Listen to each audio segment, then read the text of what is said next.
Most important thing to me is that there's no filming. That's the main one for me. Well, this is public property now, so... You decide to proceed from here on is down to you. Hello and welcome to the Nexus. That was one of our producers being approached by someone from the Balenciaga store in central London. The police turned up shortly after. The reason we sent our team down there, and we'll have more of that report in a minute, is because Balenciaga has been running disturbing advertising campaigns using images of children, which have provoked a massive negative reaction online, with many people calling for the label to be cancelled. We'll be talking to one of the photographers involved, Gabriele Galimberti, who says he's effectively been lynched online. But first, this quick reminder of the story so far. Balenciaga is still under fire for a recent advertising campaign. This isn't art. This isn't even just disgusting. This is dangerous. Kim Kardashian, who was the ambassador for this brand, is reevaluating her relationship with Balenciaga. This has to be one of the most shameful and embarrassing episodes in Balenciaga's long history. Established by Cristobal Balenciaga in northern Spain, the fashion house has dressed aristocrats and celebrities for over a century. It took more than 100 years to build this brand, and in the space of just a couple of weeks, its reputation has been severely damaged by two shocking advertising campaigns. First, a photo shoot of children holding toys dressed in what looks like bondage gear. One of the first to ring the alarm bell was 25-year-old TikToker Brittany Venti. Please tell me what product you think this brand, Balenciaga, is advertising here. Other sharp-eyed people on social media spotted this chair wrapped in tape, and then a roll of the tape on the floor, spelling out Baal. Was this a coincidence, or was the ad referencing some ancient false deity? Online commentators then noticed strange references in another recent Balenciaga shoot. On close inspection, this seemingly innocuous ad for a Balenciaga Adidas bag contains a Supreme Court judgment on what we'll call CP to avoid upsetting the algorithm. It was a case that questioned whether laws banning the promotion of CP curtailed the constitutional right to free speech. It was completely out of place in an ad for a handbag, and as the online outrage grew, conservative news outlet Fox picked up the story. Well, it is what it appears to be. It's an endorsement of what else could it be? The next day after that show, Balenciaga recognized it was time to let everyone know how sorry they were on their Instagram account.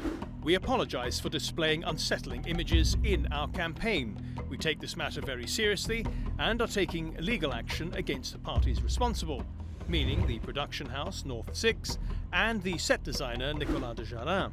Countering that explanation, someone told the celebrity gossip site TMZ that Balenciaga had cleared the images. Later, Balenciaga dropped the legal action. The backlash online spread to the photographer Gabriele Galimberti, who was involved in the teddy bear shoot but not the one with the Supreme Court documents.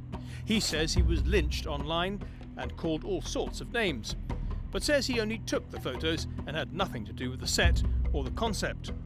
Back to Balenciaga, and the company's CEO issued one more apology on Instagram and promised to change the way the company reviewed and validated its content. Curiously, this apology is the only thing left on the company's Instagram account. Everything else has been scrubbed. The whole story is rather ironic, given that Balenciaga recently cut ties with Kanye amidst calls for him to be cancelled. Now, despite all their apologies, they're on very shaky ground. Even their biggest brand ambassador, Kim Kardashian, Kanye's ex, is reconsidering her association with the company.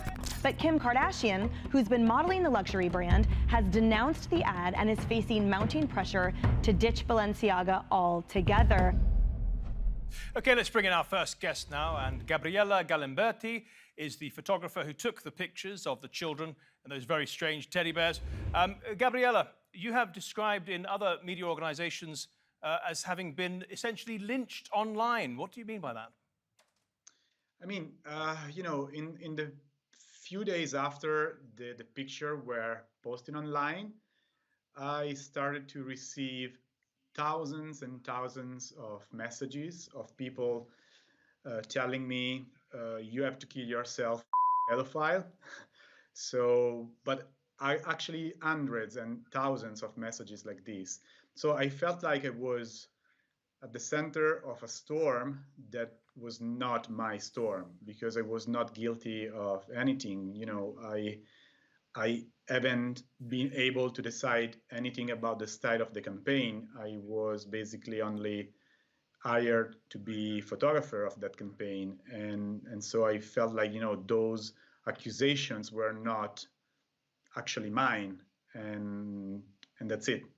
But people will be sending you those messages because they say you're the one who took the photographs, you went into the set, you saw the context, you saw the children, the bears with the bondage gear on, and you still proceeded to take the photographs. That's why they're sending you those messages.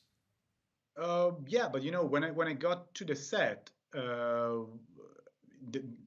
those objects were presented to me like punk inspiration. So when I don't work in fashion, I work as a documentary photographer.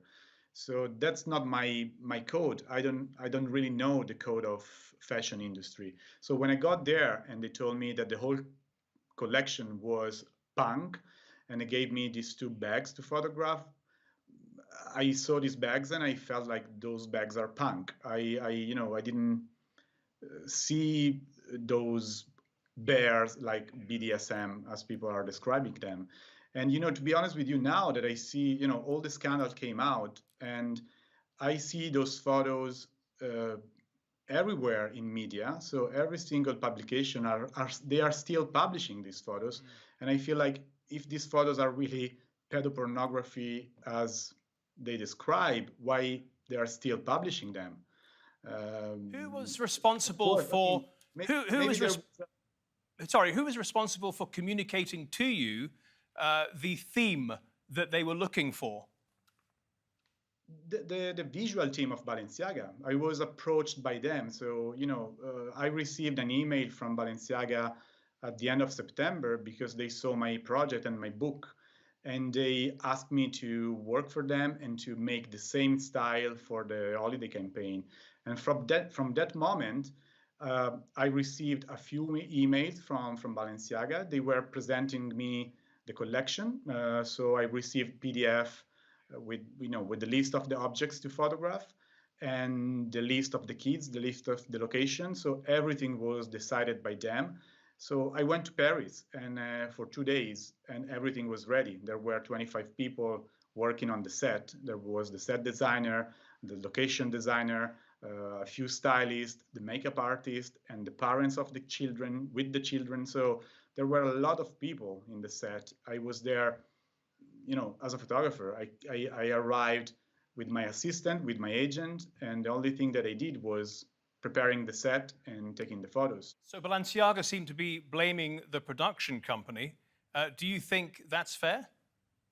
No, they were blaming the production company for another campaign. So the problem is that people are mixing 2 campaigns in one, but because the photos with the Supreme Court document, they are not my photos. Those photos are from another campaign shot in New York 2 months before my campaign.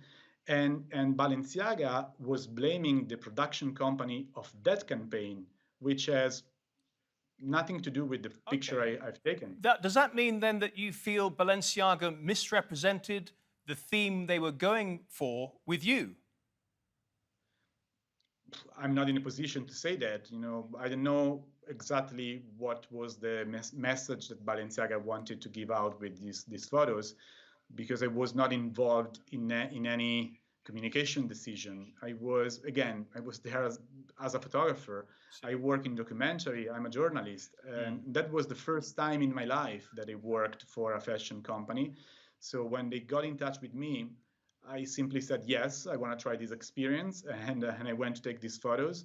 I was not imagining at all that this huge scandal could come out a few days after. In retrospect, now that you see the photographs as everyone else sees them, can you understand why some people see them as very disturbing? I mean, now that I see the picture and that the whole scandal came out, I can maybe say that maybe there was a bit of a bad taste using children to sell this product, but I don't see any message in the picture that I took. And I think, again, that the scandal came out because there was another campaign that was, shot in New York with other elements on it. The Supreme Court document and other elements that could, somehow communicate something about. And so people, when they saw both of the campaigns together in the website, they probably thought that there was a message behind the whole thing and both of the campaigns, and people tend to think that I was the mind behind everything, but I was not the mind behind everything. Understood. Now, even Balenciaga has apologized for what they call unsettling images, and they pulled the campaign. Given everything that has happened over the past couple of weeks, would you work with Balenciaga again? It's too early to say this. Maybe not, because I also think that they will never call me again. But maybe I wouldn't. I'm not happy with what happened, because when the scandal came out, they were in silence for a few days while I was under attack from everywhere, and they were able to take the responsibility of the communication only 10 days after the scandal came out. But for 10 days, I was in the middle of the storm. Yeah. I lost jobs. I lost an exhibition that was supposed to be on the 7th of December. I lost a few publications with magazines, one including with National Geographic. So just very briefly, Gabriella, now that you've had an opportunity to respond to all these accusations, has the media storm and the online attacks, has that calmed down now? It's calming down a little, but it's not finished yet. I still receive probably 100 or 200 messages per day, but a week ago I was receiving 2,000. Wow. So of course it's slowing down, but it seems like not finished. Gabriella Galimberti, thank you so much for joining us today on The Nexus. Much appreciated. You're welcome. Thank you. Well, the backlash to these photos hasn't just been online. At least 2 Balenciaga stores have been vandalized, one in California's Beverly Hills and the other in London. A man calling himself Joe Bloggs stenciled the words on the shop in Bond Street in central London. He said in a recent interview with Newsweek that the graffiti was in response to the, quote, disgusting advertising campaign. Well, we sent our producers down to the store in Bond Street to find out what people thought. Should Balenciaga be cancelled over these ads? Should Balenciaga be cancelled over these ads? Should Balenciaga be cancelled over these adverts? Yes, no, maybe so? I think that Balenciaga should be cancelled over this ad, and after numerous controversies with Balenciaga, they really need to go now. It's not fair to the children. They had no idea what was going on. Are you familiar with these adverts Balenciaga produced? Yeah. So they've apologized for them, but should they still be cancelled for this ad? Yeah.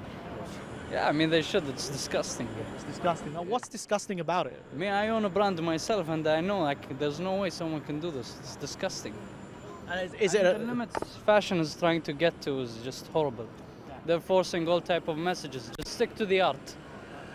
Stick to the art of creating, not the art of thoughts and politics and whatever. And come on, it's stupid. It's really important to fight Balenciaga advertising and also Balenciaga as a brand. This is a shame. Yeah. Do you think that we're seeing in fashion like a lot of normalization of child sexualization? It's a lot, yeah. Unfortunately, yeah. And on runways more than on advertising, yeah. Should they be cancelled over these ads? The QAnon. Should Balenciaga be cancelled over these ads? No? Ne parlez-vous anglais? No, pas du tout. Okay. Most important thing to me is that there's no filming. That's the main one for me. Well, this is public property now, so... You decide to proceed from here on, it's down to you. Yeah. What I want to do is pass on my message to you, and I don't want any of the team to feel threatened or so on. No, we're not threatening anyone. I'm not threatening anyone physically or verbally, not filming. We're going over in general. Huh? We're going over in general. Yeah. Okay? Yeah. And I appreciate that it's not your fault. You're just doing a job. So, but I'm also doing a job to get the message to the public. I believe Balenciaga has apologized about it. But people want to know, how was this even allowed? While we're talking, please put the camera. But huh? I don't know, to be honest with you. Because basically they dressed up these teddy bears in gimp suits. They've apologized for these ads. Yeah, but it's too late now, isn't it? They've put it out. Yeah. Yeah, I didn't know that, darling. Definitely no. If a company was allegedly normalizing child sexualization, is that a brand that you would feel comfortable shopping at? No. No. Full stop. Should Balenciaga be cancelled over these images? Yes, I agree. Yes? No, hello. This is public. This is. No, I'm not. This is. Okay, yeah, and that's fine. If that's all you're doing. Yeah. We're going to go and speak to their security anyway and see what they're saying. We're not. If that's all you're doing, then that's fine. I've promised one of their. I've given one of their security people. I think his name is. Yeah. I've given him. I've just got off the call with my producer, and now I want to give him my word that we're not filming anyone individually. And that's fine, as long as you're not harassing people, or if they say stop. Well, joining me now to discuss this further is the Vice President and Director of the International Centre on Sexual Exploitation, Hayley McNamara. We also have Pam Danziger, founder of Unity Marketing and a senior contributor at Forbes. And finally, we have Carissa Byrne-Hessick, who is a law professor at the University of North Carolina. Welcome to all three of you. Hayley McNamara, what did you find most disturbing about the Balenciaga advertising campaigns? Well, at best, this ad campaign trivialized child sexual abuse as a fashion trend. And at worst, it actually is normalizing these themes, which has broad implications around society, such as decreasing cultural empathy for victims. And child sexual abuse should never be trivialized or normalized in these kinds of settings. As we know from the data, in 2008, there were around 600,000 cases of child sexual abuse materials online. In 2018, that rose to 60 million. So we're actually in the middle of an epidemic of child sexual abuse. Now's the time to be taking these issues seriously and not using them to get headlines. Pam Danziger, do you accept Hayley's concerns, or do you think this is all quite typical for the fashion industry in being provocative and avant-garde and edgy? You know, I completely agree with what Hayley said, because luxury is a cultural construct, and luxury must exalt and elevate and not descend to the lowest common denominator or the basest cultural instincts. And, you know, whether an S&M teddy bear bag is worthy of a luxury label is a discussion worth having. But the fact that children were presented in the advertisement is completely off limits. So to me, it was absolutely a miscalculation on the part of Balenciaga, a big, big mistake. Carissa, from a legal point of view, was there anything wrong? No. Frankly, I'm surprised that so many people are connecting these advertisements with child sexual abuse. If you look at the pictures, they're weird, they're strange, they don't make me want to buy any of these materials. But the idea that children were sexually exploited to create these advertisements is not only wrong from a legal standpoint, but I think it also suggests that we're not looking in the right places when it comes to children who are being exploited. Hayley McNamara, the summing up there from Carissa is that you're exaggerating a bit. Well, I think there's a lot of layers here. So first, there's the child safeguarding measure. We know the way that predators, particularly those who collect child sexual abuse materials, interact, that they will be saving the images of these children, their likeness. Some people will look to follow these children. Some people will digitally alter the images of these children to make them more explicit. So there is that layer. But then there's also the layer of the cultural normalization of having these sexualized items along with the children. And it wasn't just the teddy bears. Of course, there was also a separate campaign by Balenciaga, which used court cases around as props. So it seems like a bit of a larger issue there as well. But while I'm not saying that these children maybe had a bad experience on set, maybe they had a fine time that day, their identities and images are now out there to be used, unfortunately, by those with poor intentions. So I think from a child safeguarding standpoint, it's a misstep. Carissa, if it isn't against the law, given what Hayley said about children's identities, shouldn't it be?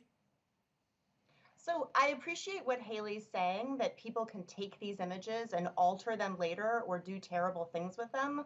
But unfortunately, the truth is they could do that with any image of any child that's in the public domain. As for the point that there was also this ad campaign involving a bag on top of some papers, for one thing, I don't know how everyone else was able to figure out what case that was. I mean, I write in this area and I couldn't tell that that was the case, the Williams case. But to the extent that there's some sort of message being sent there, the Williams case was actually the Supreme Court not saying that the First Amendment didn't protect certain things that were happening online. So I appreciate Carissa, that people want to protect children, but I don't see what these ads really have to do with that other very important task that needs to be accomplished. Carissa, you're saying something that I've only just heard for the first time, which is that you're saying you cannot identify from what is visible on the handbag campaign ad that it is from that particular Supreme Court case. Are you sure? So I was sent the image from an American media outlet asking to confirm it. I zoomed in and I couldn't see it with whatever sort of image quality that I have on my computer here in my office. The person confirmed to me that it was one of the pages in a printout from the Williams case. Right. But if you read the Williams case, you can't read that case and walk away Sure, saying, but oh, whoever put together this ad must Yeah, love but Carissa, child this isn't. pornography. If they did sort of consciously choose this, it's hardly Roe versus Wade, is it? It's a very obscure case for most people, and you know, whether or not it's pro or anti, the fact is it's linked to child pornography. Don't you find it a strange choice, Carissa? You know, I have to say, I don't know what the other papers are that are on this desk, so I have no idea what the choice is supposed to be. I mean, most court cases are obscure. Most cases are not Roe versus Wade. So there are lots of other notes, other printed papers. As I said, I couldn't investigate them myself because I really don't know how good of technology you need to be able to zoom in. Well, to see you know, what this Carissa, case I'm is. just going to But move it's on. not as though there was some piece of. Sure. Let's put it this way: it's bad enough for them to pull it, for Balenciaga to pull the ads and to apologise for unsettling images. So they must have some feeling of responsibility there and acknowledgement. Pam, who is responsible? You know, you're a marketing expert. Who is responsible for setting out all these sets? Well, you know, the choice of the children in the teddy bear ad, the Balenciaga and Demna, the creative director, have taken full responsibility for that. Okay, who's Demna? He's the creative director of Balenciaga. So he's taken responsibility for that choice. They are blaming the choice of the papers on the set designers and the photographers that were hired in to do that. I mean, I find it ridiculous that choice of that paper was random. I think it was very definitely someone sending an explicit message. You know, who did that, I'm really not sure. Pam, just to be clear, one of our Vox Pops earlier said, you know, go away to our producer. I'm so sick of this QAnon conspiracy nonsense. And I know that Carissa would agree with that. So Pam, I mean, or Pam or Haley, whoever wants to answer this one, are you guys in a, inverted commas, moral panic and sort of pandering to the lowest common denominator of conspiracy theories? Well, I would argue that it's not a conspiracy theory that in some fashion trends, they're looking for something that's edgy and to get headlines. And they got headlines, which is what they wanted. But for the wrong reasons, you know, they're getting a negative reaction. So I think it should just be a warning to those in the fashion industry or other creative industries that it's good to, you know, be edgy, to be creative, but not to venture in sexualization with children, that there is a cultural line. Your there. centre not only lobbies for policy changes, but it also lobbies for legislative changes. Would you like to see this sort of thing outlawed by law? Just briefly, because I want to take it over to Carissa for a final answer. I think what's appropriate is a cultural reaction that sets a cultural standard. I'm not sure if there should be a legal standard in this area or not. Carissa, is that fair enough? More of leave it to the culture rather than to the law? Definitely. I mean, at least in the United States, there would be constitutional problems with saying that this should be outlawed. But if I could just follow up for a quick second, I'm curious what the other speakers think the secret message or the hidden message is in this advertisement. The advertisement with the handbag and the papers. What's the secret message? So I can't speak for others, but I don't think there's a secret message. I don't think this is a QAnon conspiracy. I think it was simply individuals trying to be edgy and crossing the line into sexualizing children. Hayley McNamara, Pam Damziger, and Carissa Byrne-Hessig. I'm afraid we've run out of time, but thank you all very much for your contributions, and thank you at home and on your phones for watching. If you want to see this episode or any of our previous episodes, do go to our channel on YouTube. Just type in Nexus, TRT World. Till next week then, goodbye.